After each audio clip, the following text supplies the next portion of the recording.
brought to you by 5paisa.com. Download the app now. नमस्कार, आप देख रहे हैं लल्लन टॉक। यह है हमारा डेली फाइनेंशियल बुलेटिन खर्चा पानी। लाइनअप जानने के लिए सीधे चलते हैं अंशुमन जी के पास। खर्चा पानी में आप सबका स्वागत है। दर्पण खर्चा पानी में हम आज चर्चा करेंगे एलपीजी की सब्सिडी को लेकर। कल हमने अपने खर्चा पानी के संस्करण में बताया था कि एलपीजी की कीमतें सिर्फ इसलिए ही नहीं बढ़ रही हैं क्योंकि अंतर्राष्ट्रीय बाजार में कच्चे तेल की कीमतें बढ़ी हैं, हालांकि हाल के महीनों में कम हुई हैं। इसकी एक बड़ी वजह यह भी है कि सरकार एलपीजी पर सब्सिडी घटा रही है और उसे खत्म करने की प्रक्रिया की तरफ बढ़ गई है। सब्सिडी का ट्रांसफर लोगों के खातों में पहले ही बंद हो चुका है। क्या आंकड़ा है वो, सरकार ने कितनी सब्सिडी की बचत की है, उसके बारे में कुछ नई खबरें, कुछ तथ्य हमारे सामने आए हैं जिन पर हम चर्चा करेंगे। ये आज की पहली महत्वपूर्ण खबर होगी। दूसरी एक झलक हमें महंगाई के ताजे आंकड़ों से मिलती है कि भारत के बाजार में हो क्या रहा है। बड़ी कंपनियां कीमत बढ़ा रही हैं, छोटी कंपनियों के लिए कीमतें बढ़ाना मुश्किल हो रहा है और इसलिए उनके ऊपर कैसे दबाव है। और महंगाई के जो आंकड़े, सरकारी आंकड़े हैं, उनको अंदर से अगर समझने की कोशिश की जाए तो क्या बताते हैं, इस पर हम आज चर्चा करेंगे। इसके अलावा हम बात करेंगे कि रिकवरी के या जीडीपी में बढ़ोतरी के बीच हमें पेट्रोल और डीजल की बिक्री में एक डाइवर्जेंस दिख रहा है, एक फर्क दिख रहा है। वो क्या है?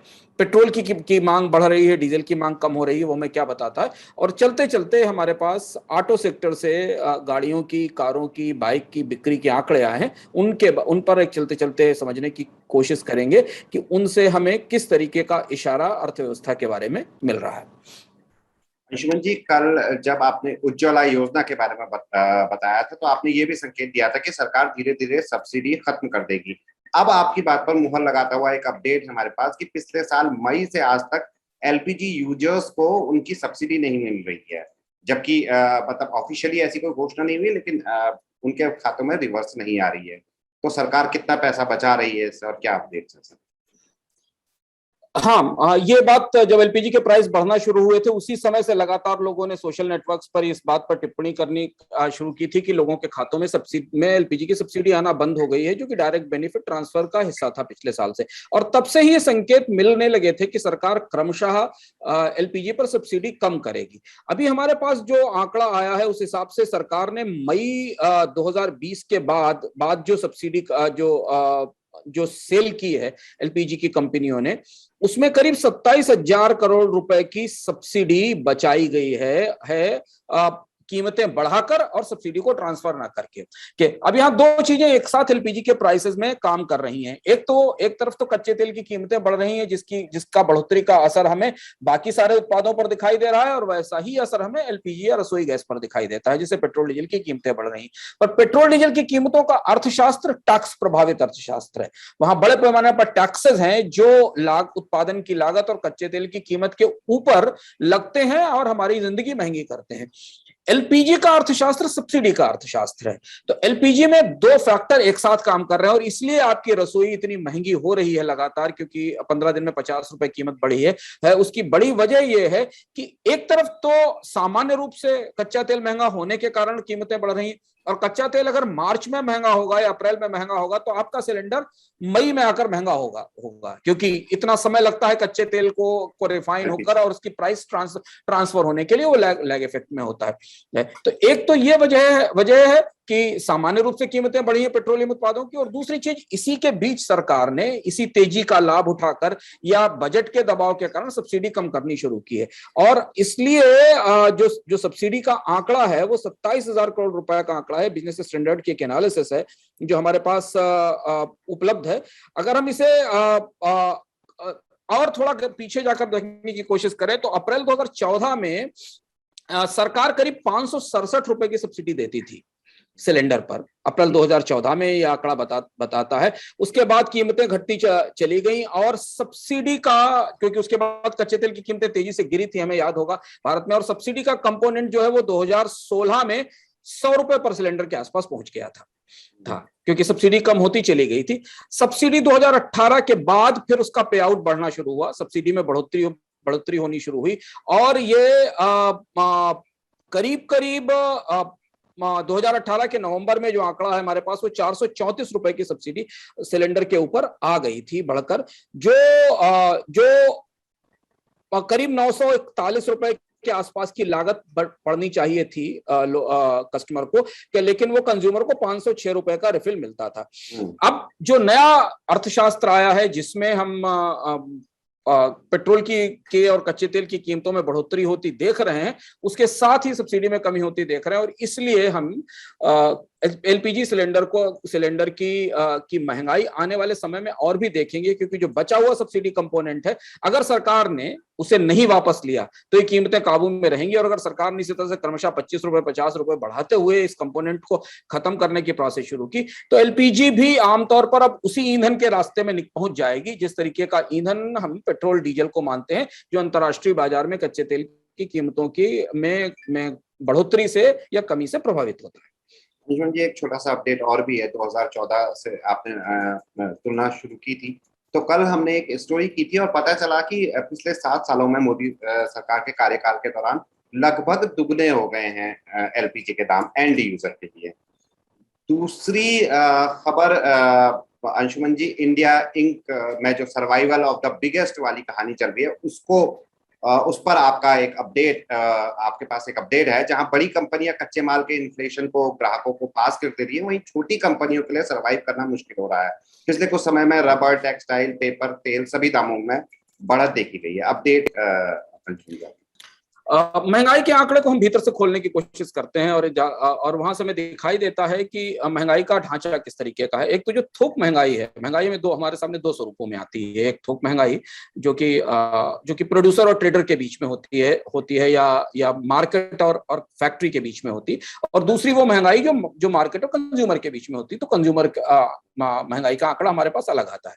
तो हम आज इस आंकड़े को करीब से देखते हैं, जो होलसेल प्राइस इंडेक्स है, जो थोक महंगाई है, जहां पर फैक्ट्री और मार्केट के बीच की महंगाई 11% से ऊपर बनी हुई है, ऊंचा स्तर है। उसमें भी मैन्युफैक्चरिंग की जो महंगाई है, जो फैक्ट्री प्रोडक्ट्स की महंगाई है, वो 11% के आसपास है। और इसमें टेक्सटाइल, पेपर, केमिकल्स, रबर, जितने बड़े इंडस्ट्रियल सेगमेंट हैं, उन सारे सेगमेंट में हमें कीमतें बढ़ती हुई दिखाई देती हैं। इसकी सीधी वजह यह है कि कंपनियों की लागत में बढ़ोतरी हो रही है। अर्थात में भी हमने इस साल चर्चा की थी कि कोविड से जब उभरेंगे तो महंगाई हमें जकड़ लेगी, और ये इस बार मैन्युफैक्चरिंग इन्फ्लेशन होगी। वो मैन्युफैक्चरिंग इन्फ्लेशन हमें दिखाई दे रही है, जिसको हम कॉस्ट पुश इन्फ्लेशन कहते हैं। लागत बढ़ने के कारण बढ़ने वाली महंगाई। लागत बढ़ने के कई सारे कंपोनेंट हैं। मेटल्स महंगी हुई हैं, रबर महंगी हुई है, पेट्रोल डीजल की कीमत सबसे बड़ा कंपोनेंट है, और वो हमें इस आंकड़े में रिफ्लेक्ट होता दिखाई दे रहा है। अब दुविधा यहां यह है कि बड़ी कंपनियां बहुत आसानी से कीमतें बढ़ा ले रही हैं। मंदी के बाद भी आपने देखा कि कार कंपनियों ने अपनी कीमतें बढ़ाई, सेल्स नहीं हो रही फिर भी कीमतें बढ़ाई हैं बड़ी कंपनियां। और वो दूसरे लेवल पे वो कंपनियां जिनका बाजार में मोनोपोली है, जिनका एकाधिकार है बाजार में, जिनके पास बड़ा डिमांड है, वो भी अपनी कीमतें बढ़ा लेती हैं, और कस्टमर्स के पास इसका कोई ऑप्शन नहीं बचता है कि वो उनका उत्पाद ना ले। यहां तक कि हमने सर्विसेज में भी प्राइसेस बढ़ते देखे। आप अगर मेडिकल और हेल्थ सर्विसेज देखें, डॉक्टर की फीस से लेकर मोबाइल के बिल तक, इन सारी चीजों में हमने पिछले 1 साल में इन्फ्लेशन में बढ़ोतरी देखी है। कुछ चीजें महंगाई के आंकड़े में रिफ्लेक्ट होती हैं, कुछ चीजें महंगाई के आंकड़े में रिफ्लेक्ट नहीं होती, पर हमारी जेब पर सब कुछ रिफ्लेक्ट होता है। हमारी जेब पर हर चीज रिफ्लेक्ट होती है। हमें वो सारी महंगाई जो सरकार के आंकड़ों में नहीं दिखती है, वो भी महसूस होती है, वो हमारे सामने है।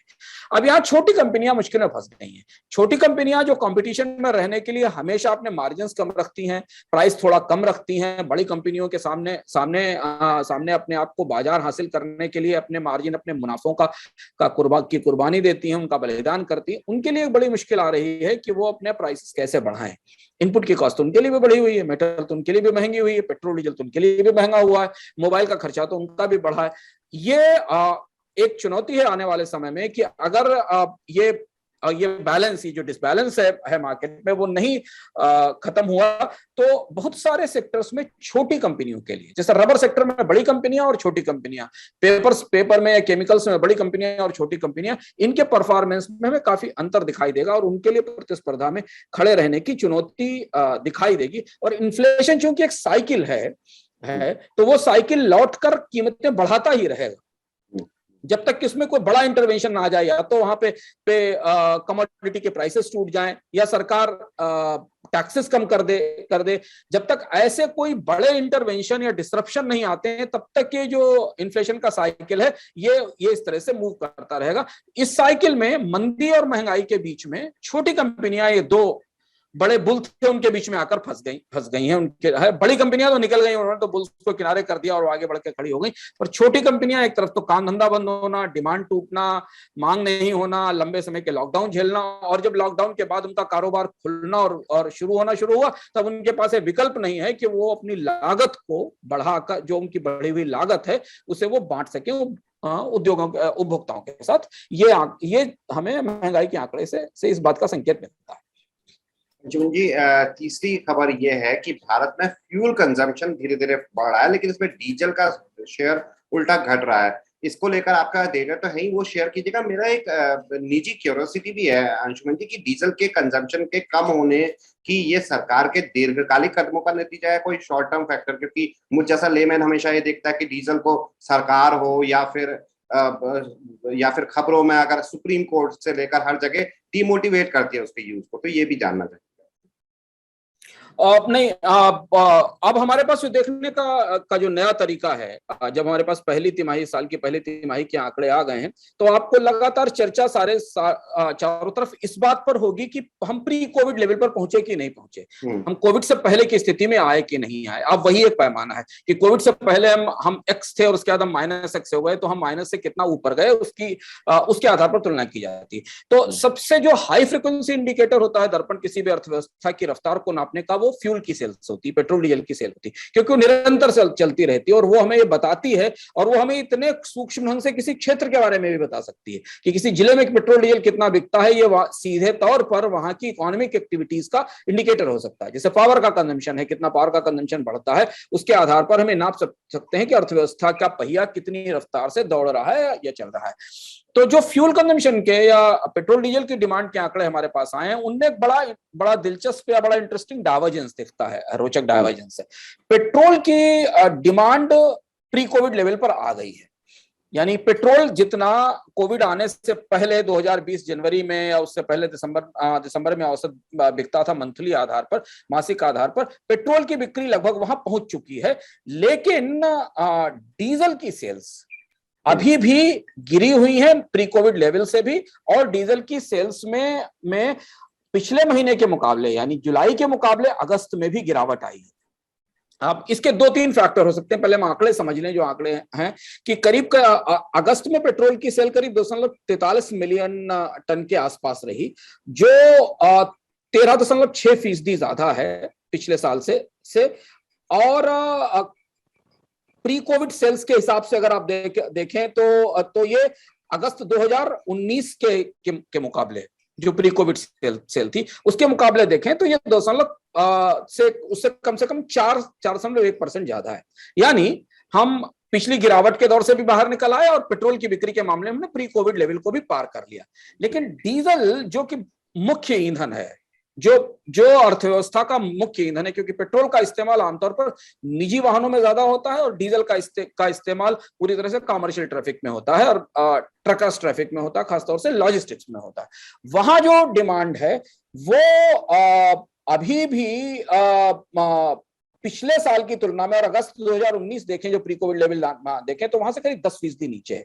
यानी भारत में डीजल की उतनी खपत या उतनी मांग नहीं दिख रही है जो हम अगस्त 2019 में थे। इससे 2 संकेत मिलते हैं, 2 बड़े महत्वपूर्ण संकेत है। पहला संकेत तो ये कि अभी भी हम भारत में ट्रकर्स का पूरा ट्रैफिक बाहर आता हुआ नहीं देख रहे हैं। जितने ट्रक रोड से बाहर गए थे लॉकडाउन के दौरान, उसमें वो सारे ट्रक अभी वापस नहीं लौटे हैं। ना लौटने की 2 वजह हो सकती है। एक तो बहुत सारी ट्रांसपोर्ट कंपनियों में जबरदस्त सिकनेस है, कई सारे ट्रकर्स बर्बाद हुए हैं, कई सारी ट्रांसपोर्ट कंपनियों को कर्ज देने में मुश्किल आई है।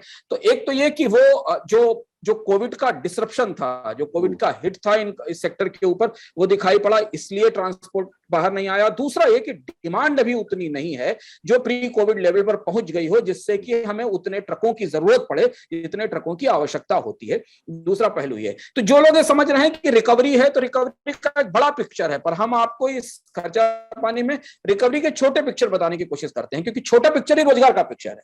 ट्रांसपोर्ट सेक्टर में भारत के जो टॉप 6 या 7 सेक्टर है जहां सबसे ज्यादा रोजगार मिलता है, उनमें ट्रांसपोर्ट एक सेक्टर है, और ट्रांसपोर्ट सेक्टर की रिकवरी नहीं आई है, वो ये आंकड़ा बताता है, खासतौर से रोड ट्रांसपोर्ट का, और जहां पर हम ट्रैफिक मूव करते हैं। तो एक तो ये संकेत मिलता है कि वो उत्पाद वो सामान, वो माल भाड़ा जो सड़क के जरिए, ट्रकों के जरिए एक शहर से दूसरे शहर ले जाया जाता था, उसकी सप्लाई, उसकी आपूर्ति कम है और उसकी डिमांड भी सीमित है, इसलिए ट्रकर्स की जरूरत कम पड़ रही है। एक तो चीज है। दूसरा इसमें एक फैक्टर हमको और महत्वपूर्ण दिखाई देता है डीजल की सेल्स गिरने का, कि डीजल की सेल्स गिरने पर में जो हाल में पेट्रोल और डीजल की कीमतें बढ़ी हैं, उनका भी बहुत बड़ा असर दिखाई दे रहा है। पेट्रोल का की सेल्स में, पेट्रोल हालांकि ज्यादा महंगा हुआ है, पर पेट्रोल आमतौर पर वो लोग इस्तेमाल करते हैं जो अफोर्ड कर सकते हैं कारें।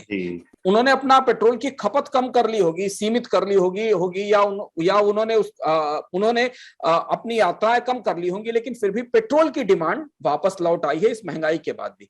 डीजल और ज्यादा निचले स्तर पर कारोबार की लागत को प्रभावित करता है और इसलिए डीजल की महंगाई के कारण भी डीजल की खपत में कमी आई है। तो डीजल को हमेशा अर्थव्यवस्था के विकास का, ग्रोथ का, तेज मांग का इंडिकेटर माना जाता है। इससे हमें दिखता है कि महंगाई और मंदी, ये दोनों फैक्टर्स ऐसे हैं जो ईंधन की जो इकोनॉमी है, जो फ्यूल की इकोनॉमी है, उसके बारे में हमें बता रहे हैं कि चीजें उतनी अच्छी या उतनी मजबूत नहीं है जितनी मजबूत हमें दिखाई देती थी। और मंथ ऑन मंथ बेसिस पे भी, ईयर ऑन ईयर नहीं कि हम पिछले साल से कंपेयर करें या 2019 से कंपेयर करें उस हिसाब से ही नहीं, मंथ ऑन मंथ बेसिस पे भी मासिक आधार पर भी डीजल की मांग या डिमांड नहीं बढ़ रही है।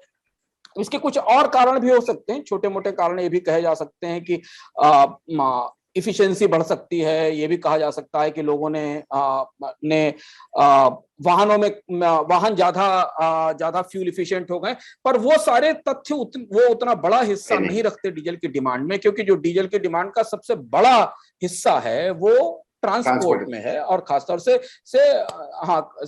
जो गुड्स ट्रांसपोर्ट है उसमें। तो ये एक संकेत है जो हमको तिमाही के आंकड़ों के बाद इकोनॉमी के बारे में मिलता है।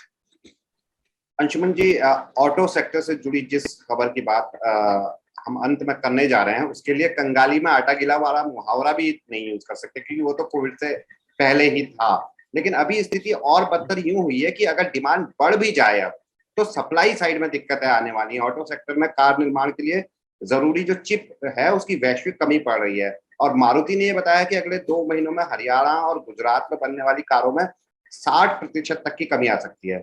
अंशुमन जी, ऑटो सेक्टर की डगर कठिन लग रही है। हाँ, हमने खर्चा पानी के एक संस्करण में शायद 1 महीने पहले, 1.5 महीने पहले इस पर चर्चा की थी कि ग्लोबल चिप डिमांड क्यों गिर रही है और कैसे दुनिया के देशों को चिप सप्लाई में, जो कि ऑटोमोबाइल का एक बड़ा कंपोनेंट है, उसकी कमी महसूस करनी पड़ रही है। कैसे ताइवान उसका एक बड़ा हब है, कैसे चाइना भी इस समस्या से झेल रहा है। अमेरिका में तो अमेरिकन राष्ट्रपति को चिप की डिमांड बढ़ाने के लिए और वहां चिप का प्रोडक्शन बढ़ाने के लिए इंटरवीन करना पड़ा, जो नए राष्ट्रपति आए जो बाइडेन को। भारत की तरफ लौटते हैं। भारत में सारी कंपनियां मान रही हैं कि उनके पास सेमीकंडक्टर चिप्स पर्याप्त मात्रा में नहीं है, तो इसलिए अगर आने वाले समय में मांग भी आती है तो भी वो उत्पादन नहीं बढ़ा पाएंगे। अभी एक अजीब स्थिति है, जब किसी तरीके से तो अर्थव्यवस्था खुलना शुरू हुई, किसी से तो थोड़ी तरह से बाजार सामने आए, लोगों ने खरीदना शुरू किया, और जब ऐसी स्थिति आई और एक फेस्टिव सीजन सामने खड़ा है, जो भारत में कार्स की और ऑटोमोबाइल की सेल्स का सबसे महत्वपूर्ण सीजन होता है, उसमें भी सेंटीमेंट बहुत सबड्यूड है, बहुत कमजोर है, कंज्यूमर सेंटीमेंट बहुत अच्छा नहीं है। उसके बाद भी कंपनियों को लगता है कि शायद अगर हर साल 1000 आते तो इस बार 10 ही लोग आएंगे, पर 10 लोग तो खरीदारी करने आएंगे। उनके लिए भी उत्पादन बढ़ाने की परिस्थिति कंपनियों के पास नहीं है। और ये चूंकि एक अंतर्राष्ट्रीय शॉर्टेज है ग्लोबल चिप की, तो उसमें भारत उसी नाव में सवार है जिसमें सारे लोग सवार हैं, तो सारी ऑटोमोबाइल उद्योग को ये समस्या झेलनी पड़ रही है। और भारत पर इसका असर इसलिए गहरा है क्योंकि भारत का ऑटोमोबाइल सेक्टर 2018 से मंदी में है। 2018 से उसकी सेल्स गिर रही हैं लगातार, और डीलरशिप बंद हो रही है और सेल्स कम हो रही है।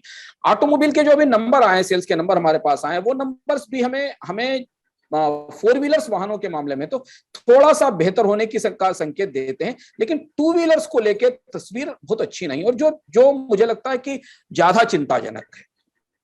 और वो ये तस्वीर जो हमारे पास जीडीपी का क्वार्टरली नंबर आया उसकी बिल्कुल अपोजिट है, और यही वो पैराडॉक्स है जो हमें समझना चाहिए। जीडीपी का हमको नंबर बताता है कि अप्रैल मई जून की तिमाही में भारत में एग्रीकल्चर सेक्टर में 4.5% की ग्रोथ रही। यानी सबने कहा कि रूरल इकोनॉमी पूरी तरह रोबस्ट थी, फायर कर रही थी, लेकिन 2 व्हीलर्स की सेल्स लगातार गिर रही है, और इस महीने की जो सेल जो अगस्त का हमारे पास नंबर आया है वो पिछले साल के इसी महीने से, जब हमने पेंट अप डिमांड देखी थी खुलते हुए, जब थोड़ा बहुत डिमांड आना शुरू हुई थी इस महीने से, उसकी तुलना में भी कम है।